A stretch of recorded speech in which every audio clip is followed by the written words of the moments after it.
हाय, तो आगे की कुछ क्लास में हम सीखने वाले हैं पिवट टेबल। पिवट टेबल के लिए आपको 2 चीज़ें कंपल्सरी हैं, एक तो आपका हेडर कंपल्सरी है और एक तो आपका ब्लैंक नहीं होना चाहिए। कोई भी सेल आपका ब्लैंक नहीं होना चाहिए, उसमें कुछ ना कुछ डाटा ज़रूर होना चाहिए। एक्सेल में पिवट टेबल का यूज़ ज़्यादातर रिपोर्ट तैयार करने के लिए करना होता है और रिपोर्ट तैयार करने के लिए आपको डाटा की ज़रूरत होती है। डाटा कहाँ से आएगा? डाटा हमारे पास ये डाटा दिया हुआ है, कॉलम है A, B, C, D, E और रो है 1, 2, 3, 4। हमारे पास लोकेशन है दिल्ली, बिहार, मुंबई।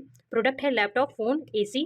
क्वांटिटी है 1, 2, 3। सेलिंग प्राइस है 10, 10, 10 और सेल वैल्यू हमारा 10, 20 और 30 अमाउंट हो गया। अब ये हमारे पास ये डाटा दिया हुआ है और हमें इसकी एक रिपोर्ट तैयार करनी है। बेटर प्रेजेंटेशन के लिए हम एक रिपोर्ट तैयार कर सकते हैं ताकि हमें बेटर अंडरस्टैंडिंग हो। तो हम उसके लिए क्या क्या करेंगे?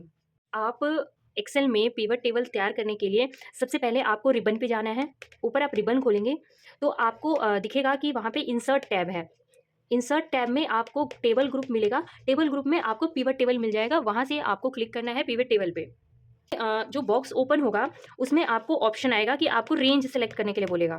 रेंज तो आपको क्या सेलेक्ट करना है? यहाँ A1 से लेके यहाँ तक E4 तक ये पूरा आपका रेंज हो जाएगा, जो आप सेलेक्ट करेंगे कि आपको इसका जो है वो पिवट टेबल तैयार करना है।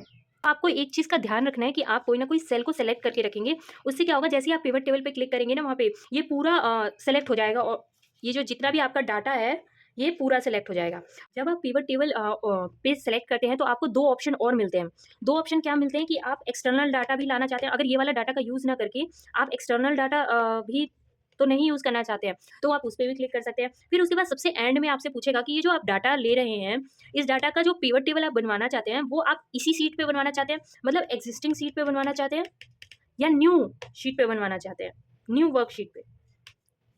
अगर आप न्यू वर्कशीट सेलेक्ट करते हो तो आपकी नई वर्कशीट खुल जाएगी पिवट टेबल के साथ, और अगर आप एग्जिस्टिंग करते हो तो उसी में पिवट टेबल तैयार हो जाएगा। ठीक है, डाटा हमारा रेडी है और अब हमने ऑप्शन में से न्यू वर्कशीट को सेलेक्ट किया है कि हम न्यू वर्कशीट पे चाहते हैं कि हमारा पिवट टेबल न्यू वर्कशीट पे बने। न्यू वर्कशीट पे जैसे ही आप चूज़ करते हो तो आपकी नई वर्कशीट ओपन हो जाएगी और नई वर्कशीट में आपको दिखेगा ब्लैंक, कुछ भी नहीं है, ब्लैंक है। सिर्फ एक जो है आपका फील्ड लिस्ट ओपन होगी, फील्ड लिस्ट ओपन होगी। वो कुछ इस तरह से दिखेगी फील्ड लिस्ट, जिसमें ऊपर उसके 2 पार्ट होंगे। जो फील्ड लिस्ट होती है, फील्ड लिस्ट में आपके 2 पार्ट होंगे। पहला पार्ट होगा वो जो आप रिपोर्ट करना चाहते हैं। हम क्या रिपोर्ट करना चाहते हैं? हम location, product, quantity, selling price और सेल वैल्यू को रिपोर्ट करेंगे। हम उन चीज़ों को रिपोर्ट करना चाहते हैं जो कि मेन हेडिंग है। तो यहाँ पे आपका location, product, quantity, selling price, selling value जो है, जो फील्ड को आप रिपोर्ट करना चाहते हैं, वो फर्स्ट पार्ट में शो हो रही होगी। दूसरे पार्ट में आपके क्या शो हो रहा होगा?